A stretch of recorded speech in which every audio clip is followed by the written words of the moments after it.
Hello everyone. So this is part 2 of our Anglo-Saxon presentation.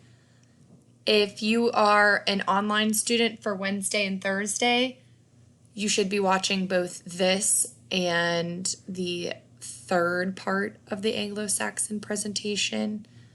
If you are an in-person student for Wednesday and Thursday, you should not be watching this because we will go over it in class. If you are a core student, you should be watching this as well. So this is where we left off from our first presentation here. And this slide in particular is talking about the Anglo-Saxon control over Britain.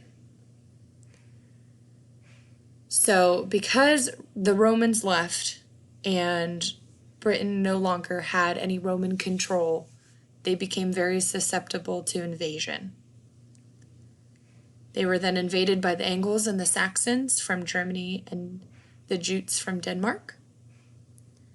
And gradually, the Anglo-Saxons became the dominant group in England, or it was still called Britain at the time.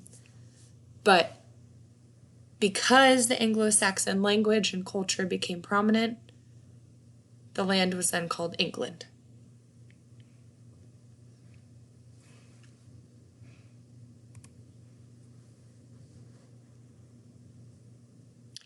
So one of the biggest parts to emphasize, especially on this slide, is that Christianity became a really unifying factor for the Anglo-Saxons and for England. There is going to be a lot of Christian elements in Anglo-Saxon literature, and there's going to be a lot of focus on Christianity as a whole. It was a guiding principle for a lot of people at the time. And the good part about Christianity within the Anglo-Saxon period is that it provided common ground for a majority of the people who lived within England. They were all aligned in a common faith and system of morality. This also then guided their politics and the way in which they led their country.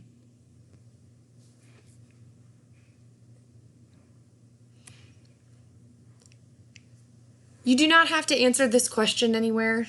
This is actually a question that I would like for you to think of and would like to know your ideas based on what we've talked of so far. Like I said, you don't have to answer this question anywhere, but if you want to go ahead and pause this video and take a moment to reflect on this question and think of an answer. What do you think life was like for the Anglo-Saxons? Do you believe it was peaceful? This is going to play a lot into our reading of Beowulf, and also if I decide to read any other short stories from the Anglo-Saxon period. So again, take a moment to reflect on this question and see what you can come up with.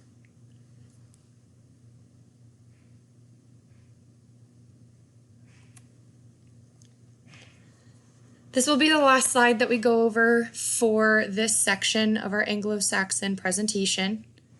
And this just gives a brief overview of daily Anglo-Saxon life.